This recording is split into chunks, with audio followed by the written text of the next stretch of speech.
Welcome back to Joe Stunner Boxing. The pay-per-view figures for Francis Ngannou versus Tyson Fury are apparently abysmal. Now these figures have probably been leaked. They haven't been finalised or confirmed. And of course there are extenuating circumstances because that fight was not pay-per-view for the whole world. However, it was in Britain and UK, definitely. However, the figures are apparently 11.5 thousand TV pay-per-view buys in the United States and 56,000 on ESPN Plus.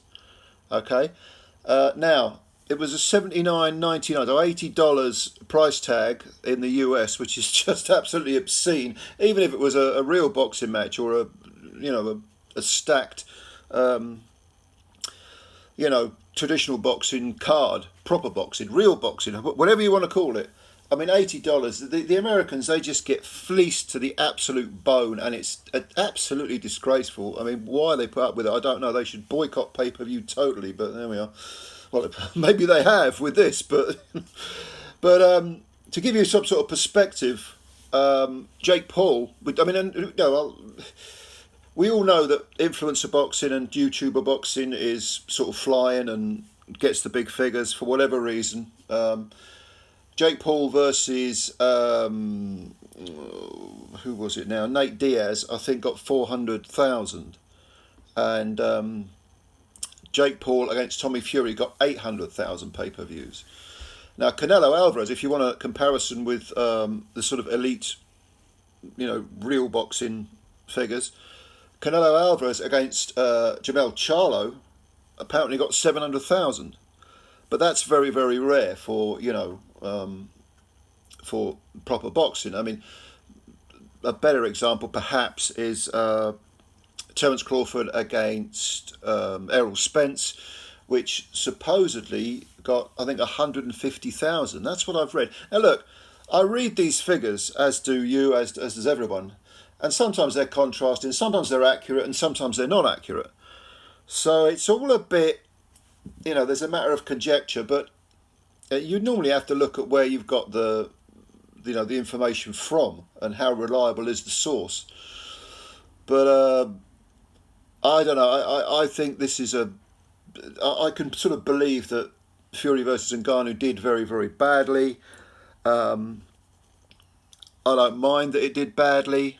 The whole thing to me was a horrible... I mean, I'll leave aside the whole sports washing Saudi Arabia thing, which to me is obscene in itself. But as this is a boxing channel, I'll concentrate on the boxing.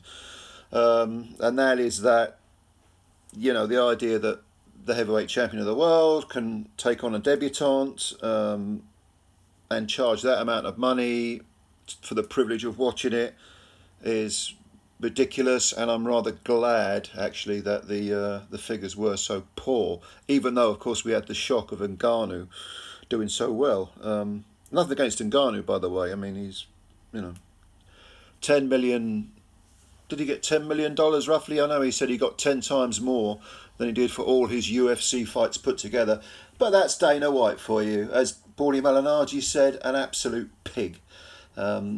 Slave master, underpays his the UFC fighters, keeps the vast majority of the money for himself and the organisation, and pays the ones that earn the money absolute peanuts.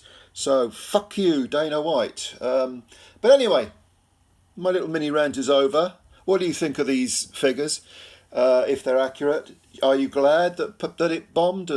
Pay-per-view wise, I've always been. I'm opposed to pay-per-view anyway, so I don't really care. I don't buy pay-per-views. I always stream it.